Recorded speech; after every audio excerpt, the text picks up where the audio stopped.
How we doing, everybody? DommyGun and Rici back again. It is September. We are back at Light It Up. Took a little break for August. Recharge the batteries. Get ready for this last month of September. MLB is still alive and strong, fellas. I know we're all chomping at the bit for football. And I am, in a way. I try to hold myself back because I don't like for it to take over my baseball capping, and these last 3 or 4 weeks are very important. So far, we've had a good run this year, but September could always be the make or break month. So that's always something in the back of my mind, and that's always something that I hope is in the back of your mind. We have a big lineup today. We have a big lineup of Who-Bangin sports talk starting soon. So after this show today, the return of Big Boss, DJ Big Boss, and Big Ragoo 62, back home doing college football after a long run, helping out others, helping out other channels, being a force in college football betting. I almost said basketball, college football betting, and follow them today after the show is over, 10:30 a.m. Boston the Sauce back at home doing NCAA football. The banging doubleheader on Saturday. Do not need to move your channel. Right after baseball, like I said, NCAA football. So I know my boys and a lot of people, like I said, chomping at the bit. What do I got? An alfalfa sticking up there? I have they got football on their brain, and so do I. And it kind of breaks into baseball a little bit. And I'll tell you, watch yourself, because a lot of you guys that have been doing good in baseball all year long kind of start backing off because of football and because I love football. And everybody loves betting it, let's face it, including myself. But I can't stress enough that if you've been at the baseball all year long and you've been doing good, there's no need to stop now. There'll be plenty of football left. You know, the first couple of weeks anyhow, usually a crapshoot. So, let's go. Good morning, Tone Miggins. Good morning, Mo Harris. Tone, you came in a little early. I seen you posted before. I was going to try to answer you, but I was, as always, getting down to the last minute, capping these games for Saturday. Saturday's always so hard to cap. A lot of the games, not a lot, but there was enough games out last night that didn't have pitchers. I'll try to touch on most of the games, but I do have some bets for you today, of course. And like always, and like it's a point we brought up on Monday. I was lucky enough to do a show with on Pub Sports Radio with Dabby Cab on Monday, who was filling in for Jose, who got a nice deserved vacation. And we talked about it. On Monday. So it's something that me and Cab talk about a lot. And I don't know if everybody does do that. I know on some sites, and on some of the bigger sites, they don't do the same thing we do, and that is bet every game we talk about. If we're telling you that we're making a bet, we're making that bet. I'm not putting out any plays on any games that I do not play. I do not have an opinion on every single game like a lot of guys and just spitting out, stats and spreadsheet stuff. That's not how I roll. I'm not saying there's anything wrong with that rolling that way if it works for you, but for me, I don't. First of all, I don't like that kind of doing it that way. If I'm going to talk about a game, if I'm going to tell you to bet a game, well, my money is on that game also. So keep that in mind. I got 1, 2, 3, 4, 5 bets today. So 1 parlay, 4 straight bets. We'll see how it goes. Let's get started. First game up. Interesting game. Miami, who had no pitcher listed at the time. Let's see. Do they have anything listed now? They didn't have any pitcher listed at the time. And so I really glazed over this game. I can tell you that anyone interested in this game, Washington has played a lot better on the road than they have at home. Actually, they've been a pretty good dog team, actually. They're almost around a 500 dog team, so they have played pretty good. But Williams, in July, he had an over 6 ERA. In August, he had an over 5 ERA. He has beaten these Marlins recently, but I think the Marlins are so much the better team. I think the Marlins' pen is a lot better. I think overall, this is an important series for the Marlins. They're starting to. We don't know what they're going to become for this run at the end. So important game for the Marlins. But I don't have a play on this game. Let's go to the next game. I had a lean on this game, so we'll talk about it a little bit. I don't know if I'll get to the window with it, but it's the Angels against Oakland. A rare time that I like Oakland, but I'd like them in the first five, if anything. Blackburn at home, 3.77 ERA, 47 strikeouts, 4 home runs in 43 innings. That's some pretty good work, especially when you have a team like Oakland behind you. That's some pretty good work. Canning, above 5 ERA in July. He was a little bit better in August. I mean, he was a pretty decent pitcher all year long, but lately his second half hasn't been as consistent as the first half. His ground ball to fly ball ratio that's a stat I kind of look at a lot, along with a few others that I really concentrate on.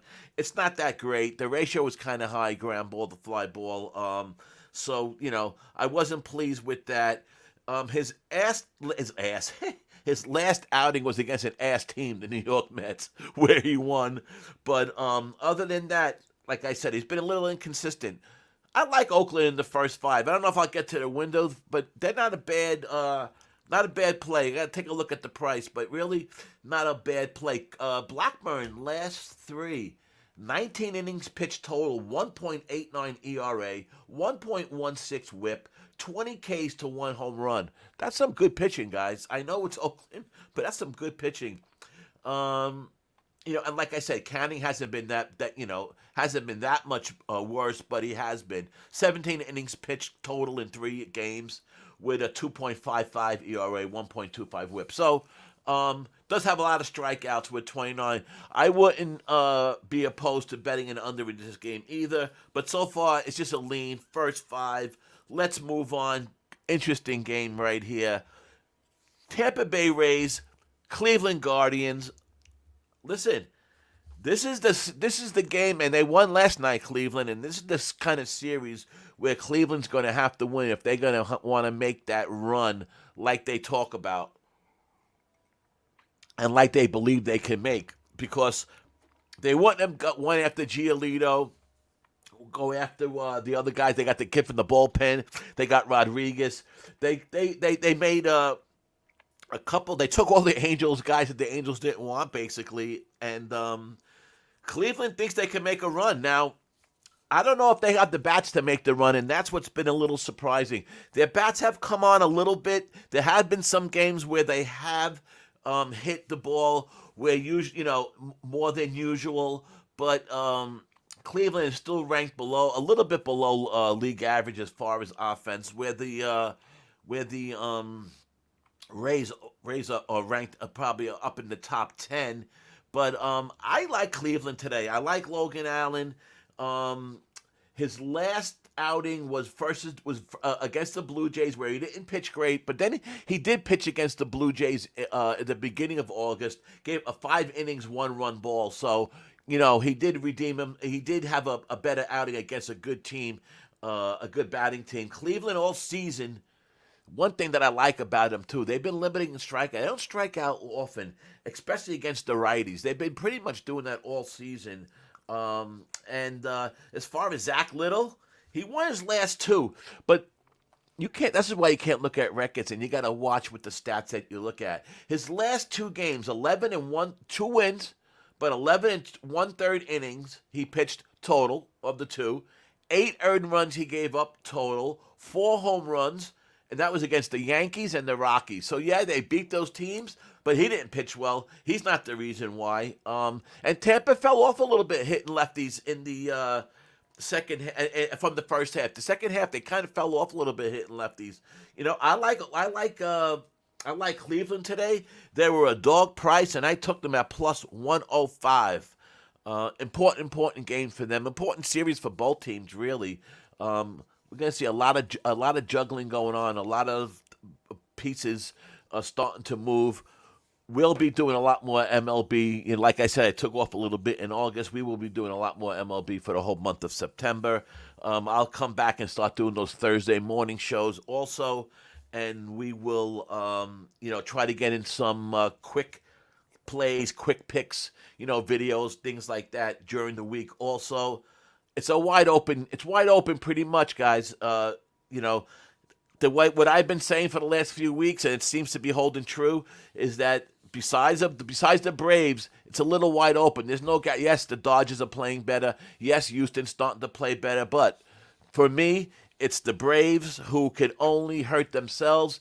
Only injury could really stop them. They are by far the best team in baseball. Again, not an easy thing to say for a Met fan perspective, but it's truth is the truth. And I think it's going to be a fun September. I think the playoff race is going to be fun. I think we're going to be have some more fireworks than we have the last few years. Let's hopefully that stays true. Next game up, Pittsburgh and Cardinals. I have no opinion on this game. There was no pitches listed at the time. Both these teams are fading away. Another thing about September, it's hard with these teams that are fading away. You really got to deep dive into these teams that are or have nothing to play for, because some of them are young teams, and then I noticed that with the young teams, they don't give up. They still want to play. They're playing for incentives. They're playing for contracts going forward. They know there might be a free agent next year, or they could be on the trade block. Whatever it may be. The young guys seem to not give up as the veteran teams that have been around. They know they're not going nowhere. They start, taking back. They start, just playing out the season. Something you got to keep in the back of your mind when going through the rest of the year, especially with teams like the Pittsburgh Pirates, everyone's darling at the beginning of the year, and the Cardinals. So there we go. Cardinals, who I thought personally at the beginning of the year was going to be a solid team, and obviously they weren't. It's a little surprising what happened over there in St. Louis. Next game up, and I do have a play on this game. It's the Cubs versus the Reds. Listen, the Cubs keep on. Every time I think the Cubs are going to start falling away, they win another 2 or 3 games in a row.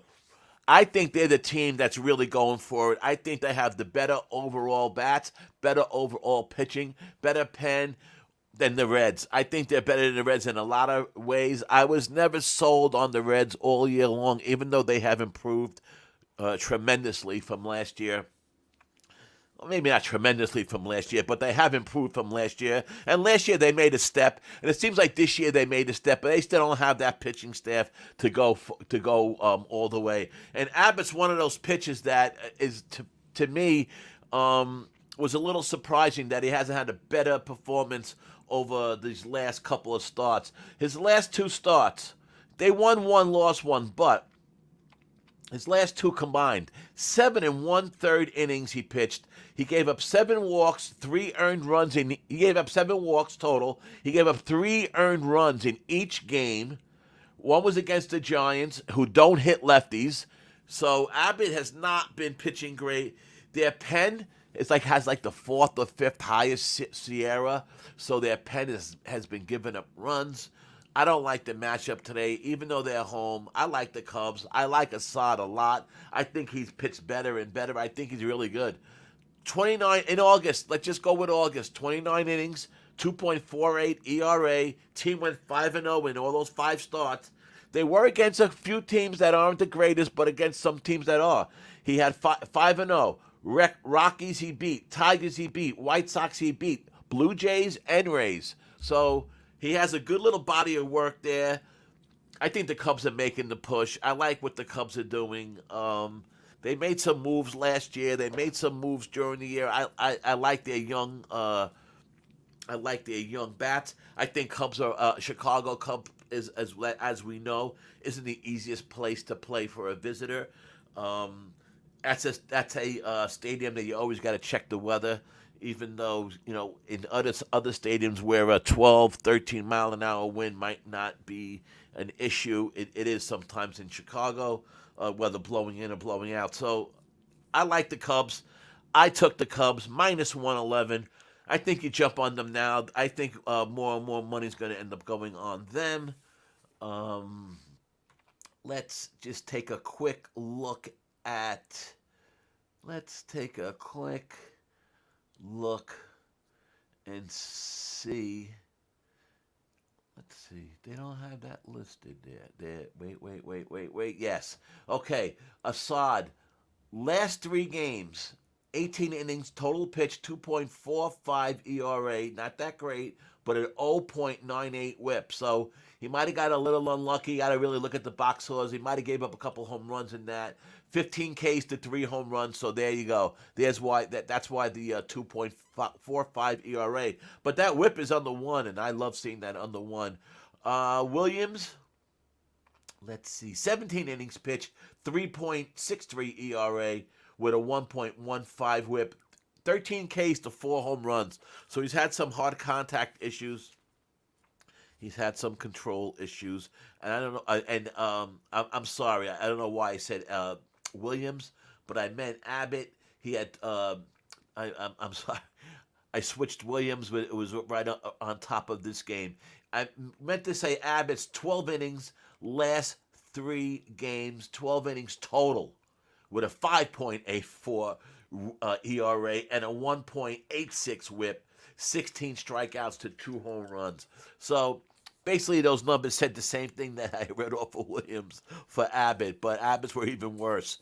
And all said and done, Cubs minus 111. That's what we're going with. Let's go. And you guys have any plays out there, let me know. If you want something you want me to go over, I'd be glad to.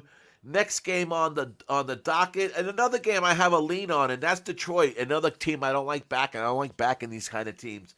But Detroit, really, with Olsen against Clevenger for the White Sox, first of all, I could see not that many runs scored in this game. Clevenger's not that bad, but here's the thing with Olsen. Olsen's a good pitcher against righty lineups. He's done well against righty lineups. As a matter of fact, there's like an 80-point average difference between righties and lefties when Olsen pitches. And the White Sox are a big, heavy righty lineup, and I think that's going to bode well today for Detroit. And Olsen he came out of the game versus the Yankees after 4 1/3 innings, which I watched that game, and I was a little surprised at that. But he had 10 Ks, 1 run versus the Yanks, but he did have 4 walks. But they took him out early for that game, and they ended up losing that game, I believe. Like I said, he's pitched well against righties, a lot better than lefties. Let's see what we got for Clevenger the last 3. How you doing, Lucas R? What's happening, my brother? Good to see you, man. You know, my oldest grandson is Lucas, so I love that name, Lucas. Lucas Dominic, yes, sir. So, you know, us Italians, we got to get our names in there somewhere with the kids. At least I got the middle name, right? And I can't forget his brother. His younger brother is Adrian. Lucas is 9, Adrian's 3. They watch the show once in a while, so shout out to my boys. Okay, getting back to some baseball. Sorry about that, guy. Also against Clevenger. Clevenger last 3 starts, 19 innings, 2.37 ERA, 0.95 whip, 21 Ks to 1 home run. Now, Olsen's last 3 has not been well. He's let up a lot of runs. He had 8.49 ERA. He had 20 Ks to 2 home runs. But again, he's hit some lefty lineups, and when he pitches against the righty lineups, he seems better. That is a lean for me, Detroit money line, but I did not go there. There's my boy Fopatashi. How you doing, brother? Thank you for stopping in. He always finds me, this guy. He always finds me. Gotta love him. Let's go. What do I have next on the board? So that's just a lean. That was not a bet. So far, I gave you the Cubs minus 111, and I gave you the Guardians plus 105. Next, Boston at Royals. I don't have a bet on that game. You just think over when you see Boston against Royals sometimes, just like automatically, which is not obviously optimal way of doing any kind of betting. But Who's Hauk against Marsh? Hauk's last three, only 13 innings pitched with a 3.46 ERA, 8 Ks to 2 home runs. Marsh, last three, only 12 innings pitched, 7.30 ERA, 1.95 whip, 16 Ks to 4 home runs. Jesus. So, yeah, I mean, if gun to head, the old proverbial gun to head, I guess I would play the over. I'm sure it's high. I don't have that line in front of me. Like you guys know, I don't really screw it always over nines. Maybe a 9.5 once in a while. Once it hits 10, I'm just off it. Or I'll just, or unless I go under or something like that. But usually I'm just off the game, especially if the total rises from 9 to 10, something like that. I'm out. Next game up. Let's see. We did that one. Okay. Next game up. Seattle versus the Mets. I had the Mets last night, first five. They end up winning the game and not the first five. It was I kind of like I should have bet the under in that game. I was leaning under, and I took a rare shot with the Mets. I haven't been playing them at all. I haven't even played. Sometimes I'll even go against them, but lately they're just so fickle and so tricky that I've been not really betting too many of their games. I do like Peterson. He's pitched better and better. His last, I think he's come on strong after he was sent down. It worked. Him getting sent down did work. His last 15 innings pitched, 3.52 ERA, 1.57 whip, 17 Ks to 3 home runs. Castillo, we know about Castillo. He's one of the best pitchers in baseball. I love him. I like this Seattle team a lot, I must say. 21 innings pitches, last three, 2.14 ERA, 0.81 whip, 18 Ks to no home runs his last three starts. 14 innings pitched his last two starts. 14 innings pitched, 15 strikeouts, 1 walk, 1 run. It's tough. It's tough to he's a tough matchup. I like the first 5 under in this game.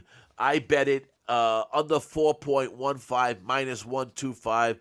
I think Peterson holds him down for a couple innings. Peterson usually don't pitch that many innings. It's almost like maybe kind of like a bullpen game for the Mets today.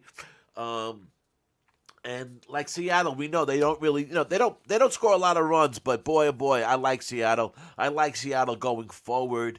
But I wasn't really pleased with the line. I took the first 5 under 4.5. It was minus 125, so we'll see what happens. There we go. Dabby Cab in the house. What's up, Dabby? I mentioned you at the beginning of the show. Me and Dabby had a good show together on Monday, last Monday. You guys, to follow Dabby Cab on Pub Sports Radio. Like I said on that show, as we closed that show, you listen to, we got a lot of good cappers here at Who-Bangin, and we know there's a lot of good cappers at Pub. If you guys together kind of listen to both channels, I think you're going to have a great September in baseball, and you're going to have a very good football run this year. So keep that in mind. I'm prejudiced against both channels, but it's the truth. There's a reason why. So, and guys like Dabby Cab, you got to follow. So there you go. That's my brother right there. Next game up. Philly, so I got the Mets first 5 on the 4.5. Okay, next game up, Philly against the Brewers. And happy Labor Day weekend to everybody. Happy first week of, I know that week 0 crap in college football, but happy week 1 in college football. Like I said, stay tuned right here, 10:30, the return of DJ Big Boss and Big Ragoo on Who-Bangin Sports Talk, doing the full college football experience. They're the guys you guys have been following for years. They're the guys that have really set themselves in stone as some of the best college football handicappers around. And not just because they're my good friends. It's just the facts are facts. So check them out right after I'm done. Phillies at Brewers. Great matchup, great series. Two teams going for it for the playoffs. Two teams that I'm expecting one of them to do what they usually do and not go far, and that is the Milwaukee Brewers. But for some reason this year, it seems like the Brewers are maybe doing a little bit different than usual. I've always looked at the Brewers kind of like the White Sox, that they do good and then they start being expected to do good. They got that good press going, and then they start faltering and they start blowing it, and that happens a lot with the Brewers. This is a great matchup going forward. Listen, I like Aaron Nola. He's one of those veterans I talked about that had a rough time starting out, and I mentioned him. I mentioned Verlander. I mentioned I could go over a list of 5, 6, 7 pitchers that are all veterans that have all been pitching for a long time and that had rough starts this year. And I'm 100% convinced it's because of the new rules, the new clock, the pitch clock. You got to figure guys like Nola, guys like Verlander, whoever, they've been pitching the same way under the same rules since high school, right? Since junior high for 20 years, or more. Changing that routine, it's gonna hurt. You guys know, even with your job at home, at your job, they change some kind of routine that you've been doing for years. It takes you a while to get used to that routine, right? So it works everywhere. It works like that in baseball too. Aaron Nola has pitched better and better. His August was really good. Probably his second best month of the season. I don't think it's his best, but I think it's his second best. Anyhow, a 3.68 ERA in August. The Phillies have gone 4-1 in his last 5 starts. He in August, his 5 starts, 29 innings pitched, 35 strikeouts. Last 3, 19 innings pitched, 21 strikeouts, 3 home runs, an 0.95 WHIP, 2.84 ERA. Nola always gives up that home run here and there. That's Nola for you. Conversely, Rhea, who I think is a gas bag, 15 innings pitched total, last 3 games, 7.80 ERA. That's right, 7.80 ERA, 1.60 WHIP, 15 Ks to 5 home runs. So every 3 strikeouts, he's giving up a home run, basically. Not good. I took Philly as part of my DommyGun Rici parlay for the day. Philly was the first leg. I'll get up to the second leg in a minute. That parlay, by the way, is going to be a plus 168. So you know the other end of that is a favorite. Next, all right, let me not be a dick about that. the parlay is Philly and Toronto. Toronto's a big favorite today. I think they were minus 175. I think they went up to minus 180 now, actually. I took Philly and Toronto plus 168. Let me just, I'll go quickly to that Toronto game just because I mentioned it. Toronto's at Colorado. Now, one thing about this game that gave me a little bit of pause was this was the first start for Kikuchi in, his first start in Colorado. So that's a question mark. That's a big question mark, right? But Block is no good. The Blue Jays have been good all year long versus lefties. They've been dealing versus lefty. They're the second best. They got the second best Sierra as far as the bullpens are concerned. They have a 3.47 as far as the pen. The Rockies pen, they have an ERA over 5. They got the second worst Sierra.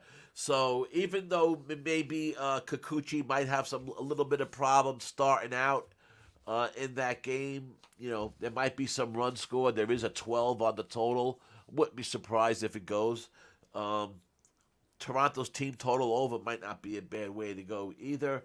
But what I did, because I like Toronto in this game, I threw them in the parlay with the Phillies plus 168. So we hit that game. Next game up, let's see. That's how I always screw up, by going quick there, by switching it around. Phillies, Brewers, that was that. New York Yankees versus Houston. Listen, I took a prop bet last night, an in-game parlay. Not an in-game parlay. I took a a same game parlay yesterday with strikeouts. I took Verlander. I took both pitches. I took Verlander over 6.5 Ks, and the Yankees pitcher over 5.5. Oh, Rondon. I thought Rondon was going to pitch good. He wasn't pitching great. His last start was a little bit better. The start before that was a little better. Last start was a little bit better than that. He seems to be starting to find his own a little bit too late, obviously. Good morning, my brother, Mr. Teese in the house. Smash that like button. Thank you, Teese. How's everything going? Teese, you doing any on WNBA today or tomorrow? Put in the chat so I can mention it. And let us know what's going on with that. Back to this game. Severino been pitching. Talk about pitching better. Severino's been pitching better every game. We all know what he did at the beginning, but let's talk about his last 2 games. 13 and 2/3 innings total, no earned runs, 10 strikeouts, 2 walks, 6 hits, no home runs. That's pretty good. That's a pretty good bounce back for Severino. Clevenger. Brown has been inconsistent all year long. I thought he was going to be a lot better this year, and he just hasn't been. At home, he has a 5.47 ERA. Overall, 4.77, but worse at home. Let's look at his last 3 starts, Mr. Brown. Computer's slow today. Jesus. All right, Severino and Brown. Brown's last 3, 13 innings total, 8.56 ERA, 1.76 whip, 21 Ks to 3 home runs. That's not going to cut it. I just gave you Severino's numbers. And his last 3 games, I told you about the strikeouts, but his last 3 games, 15 strikeouts and 2 home runs, 0.85 whip, 1.53 ERA. So he's pitched well, Severino, better and better. I like the under 9 in this game. I did not put it down yet. I was kind of looking to see where this line went. I've been watching the money on this game. I personally like the under in this game. I don't know if I'm going to get to the window. I don't want to have too many bets. I plan on, like I mentioned about the boys coming on at 10:30 doing college football, I plan on doing what I always do in college football, and that is the cap the cappers theory, because I'm not a good college football guy. And so no shame in just following who you trust, right? So I cap the cappers when it comes to that, and that's DJ Big Boss and Big Ragoo. I want to save some bets for that. So I'll start out just in full disclosure in football. The first couple of weeks of college and NFL, I go half units. I take it real slow. I only try to put in 2 or 3 bets in, and I want to see where it goes. Especially NFL. If you ever go look at the last 3 or 4 years. You look at the first 3-4 games, and then look at the rest of the year. There's a lot of disparity between both. So something to keep your eye out. Let's get this done quick. We want to be done by 10:30, so you guys are fresh for actually a little bit before, so you can roll one up and get ready for the Boss and the Sauce.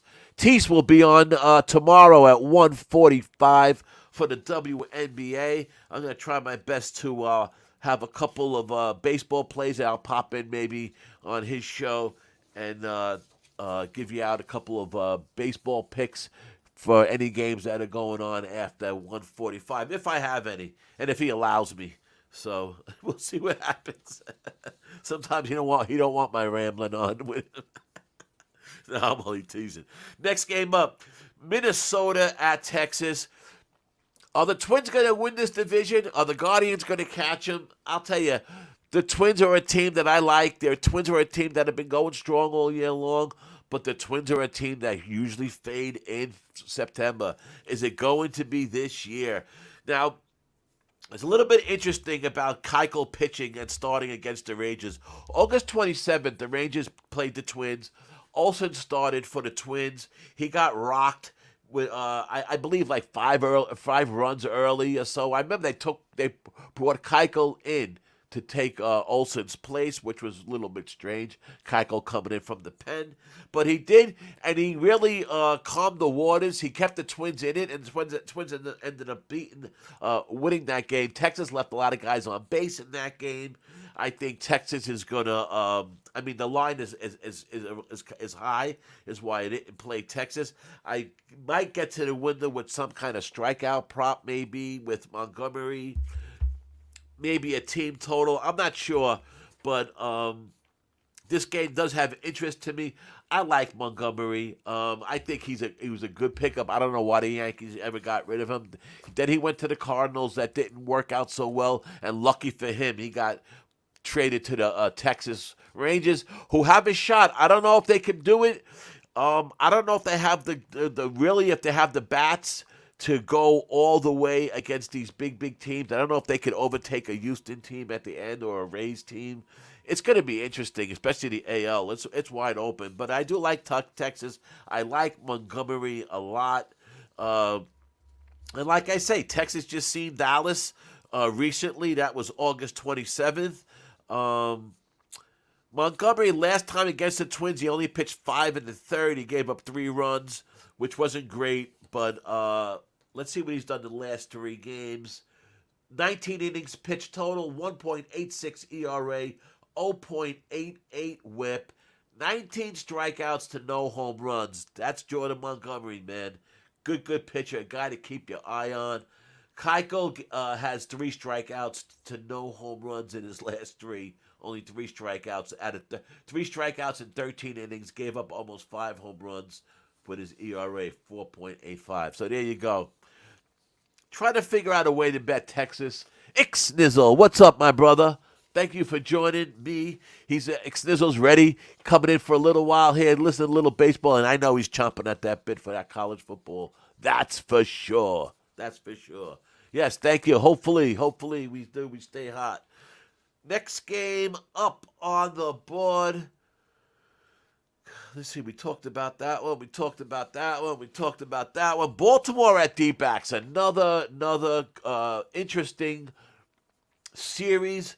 A series that D-backs need tremendously. The D-backs really fell off at the second half, and that's a team that all of us really and we had a show and talked about who we liked in the second half.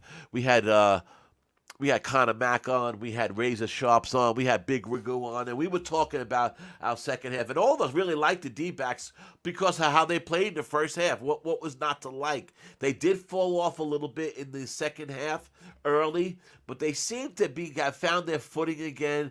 They seem to be, they've won a couple games over the last couple weeks, last 2 weeks that I really didn't think they were going to win. And we all know about this Baltimore team. Baltimore is a team who, number one, off a loss. Baltimore has a really good record off a loss. It's pretty amazing. Maybe the best in baseball. Bradish is a good pitcher. We know that. But I like Chacon for the Diamondbacks. He's been good. Limiting D-backs have been good all year long. You know what D-backs are good about? They force walks. They don't strike out a lot. They force a lot of walks, especially against righties, and they end up scoring. They know how to play. They got some good young talent on that team. In the last 2 weeks, they're top 10 in Major League Baseball in OPS. So they got like a 757 OPS versus righties in the last 2 weeks. So that bodes well. I like the Guardians' first 5, and I took them. It was plus 115, and I think that's because I think that line's a little inflated. I think that's because of the love that Baltimore Orioles always get, and they get deservedly so. And I wouldn't listen. If you ever play those double results at all, where you got to win the first 5 and win the full game, when they have lines where the one team, it's opposite. Like I'll have the Diamondbacks today, but the Baltimore to win the game. Jesus, those odds are usually like plus 900, plus 1,000, plus 1,100. I know BetUS does those double results. I believe BetOnline does also. That's a kind of a bet that I've talked about before. I'll just go off on this tangent just for a second. if you look at if you like a team to win outright for the first five and the full game, okay, and let's just like say Toronto today, but you see the first five number at say minus 140, and then the double result might be plus 110. That's some good value on that double result. But sometimes you don't see that much. You see, maybe a minus 140 for the first, or a minus 120 for a first five double result, maybe a pick 'em. That's not enough. If you can get 35, 40 cents difference in between the first five and the combined double result, a lot of times that it's profitable to go for that double result there. It don't make sense to give up that first five win if it's only 10, 20 cent difference, if you get my drift. So it's a bet I've been only working on this year. It's a bet I really heard of some guys on Bet US talking about with double result, that I kind of looked into it, and that's really the way the way I see it. So just a little something on a bet that's not usually made so much. And I wouldn't be surprised if that happened today, where Baltimore in the end, they do got a good pen. They do come on late in a lot of games. They're never out of it, put it that way, Baltimore. But I like the D-backs, especially at a plus 115 price.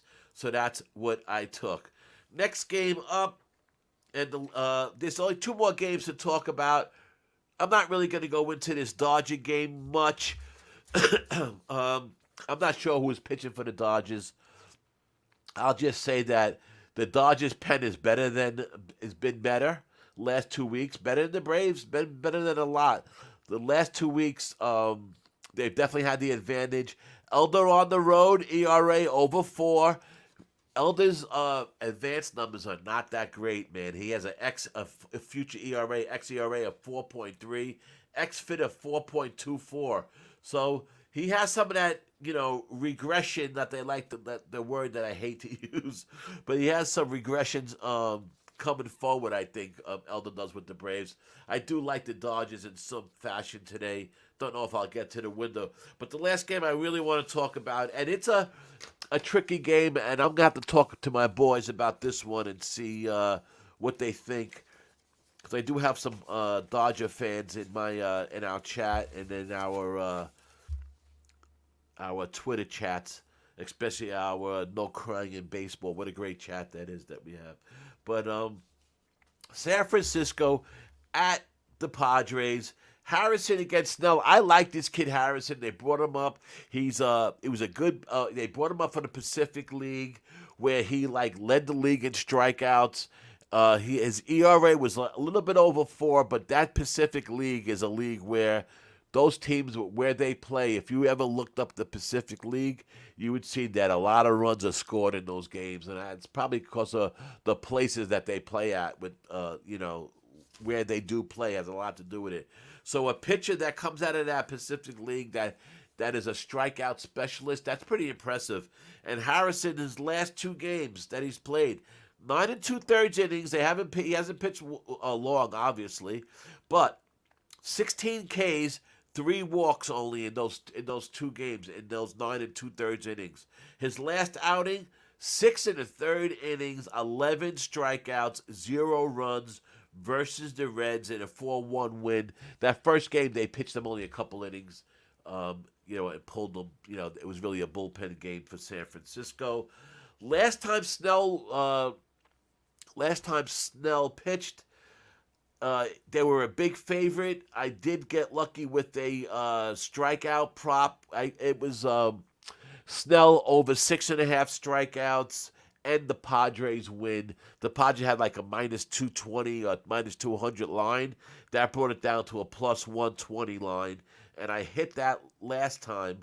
But I don't know. Something about Snell today. I don't know if he's going to be dealing that same way. The Padres have fell off a little bit in the second half. They're a frustrating team like the Mets. They always had the talent. They got the pitching. Well, the Mets don't have the pitching staff now, but they did at one point. All the talent in the world on both teams. I think they're very similar in a lot of ways, and they just are not up to par. The Padres, are they going to make a run? Can they make a run for this playoffs? Don't like the team. Don't like what they're doing going forward. I would lean really today on San Francisco. We'll see if I get to that window. That's a later game. Um, let's see what if we have anything on Snell. It's just a feeling why I don't really like Snell that much today, more than anything. It's just, and like I said, I did back him last time. He has been pitching better. Um, some of those numbers with those Padres pitches, you got to take with a grain of salt because of, um, not take with a grain of salt, but you really got to look over who they pitched against, and you really got to take that Mexico City series and throw it out because that killed a bunch of pitches ERA in those 20-run games and things like that. So that's really it. So I'll see if I get to the window with San Francisco. Maybe I'll play the under. I'm not sure. What I will say is keep your eye on this kid Harrison. He's a good lefty. He's a good pickup for San Francisco. The problem with what gives me pause is how long are they going to pitch him? Yeah, he did 6 1/3 last time, but only 3 innings the time before that. I don't know how he came out of that game last time, if they're going to use it as a bullpen game or if they're going to pitch him as long as he can go. So too many variables with that game. So what I did was put that down as a lead. As I put down as a lead it was Detroit. Tigers was a lead also. We'll see what happens. But let's see where we at here. Okay, let us get out of here. It is 20 after 10 New York time. So let's get ready so we can get ready for the return of the Boss and the Sauce. Week 1 in NCAA football. Let's go over this MLB bet. I appreciate everybody for coming in, man. I know it's, like I said, football season, but baseball is still here. We'll be doing a lot of baseball for the next month. It's going to be wide open. There's going to be a lot of money to be made. We've been on a roll this year. The show has been on a roll. I've been on a roll, so hopefully we keep it going. Here are my bets for today. The Cubs, minus 111. The Guardians, plus 105. The Mets, first 5.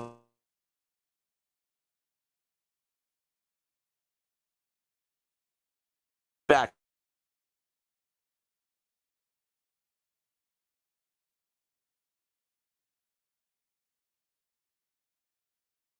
A half minus 125.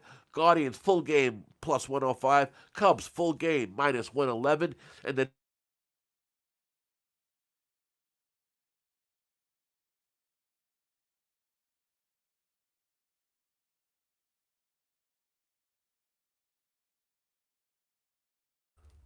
all right, this thing we're starting to cut out. Let me get the hell out of here. Maybe it's a sign, isn't it? Huh, guys? All right, thank you guys for coming in. Love you guys. Tone, thank you for coming in. Ixnizzle, Tease, Dabby Cad, Lucas R, much respect. Faux Pataji, big time respect. Mo Harris, thank you for coming in. Tone, anytime, man. Love to see you. Haven't seen you in a while. Thanks for coming in. Don't forget, we got Tease at 1:45 tomorrow doing the WNBA. Don't forget, check out schedules during the week. We still got our boy Ixnizzle and Jimmy Gomez, the live Sweat Boys. They're doing Tuesday night. I believe they're doing Thursday night. Wham is back on the channel with us doing shows for NFL football. He's doing shows with on Thursday night with the boys, with NCAA, with MLB, with NFL starting up. We'll be doing live sweats for all those games and stuff like that. So keep your eyes and ears open to Who-Bangin Sports Talk. You know where to find me. I'm DommyGun Rici, Dom541. Both those names work on Twitter. Give me a like. Give me a retweet. Subscribe to the Who-Bangin Sports Talk. Subscribe to both our Twitters, my Twitter, our team members' Twitter, Ixnizzle, Jimmy Gomez, Guillermo Zertucci, Tease, DJ Big Boss, Wham, Big Ragoo 62. I don't think I left any of us out. Give us all a shout out. Nasty 8. Give us all a shout out on Who-Bangin Sports. And we'll be back soon with another edition of Light It Up on Thursday. Thank you, guys.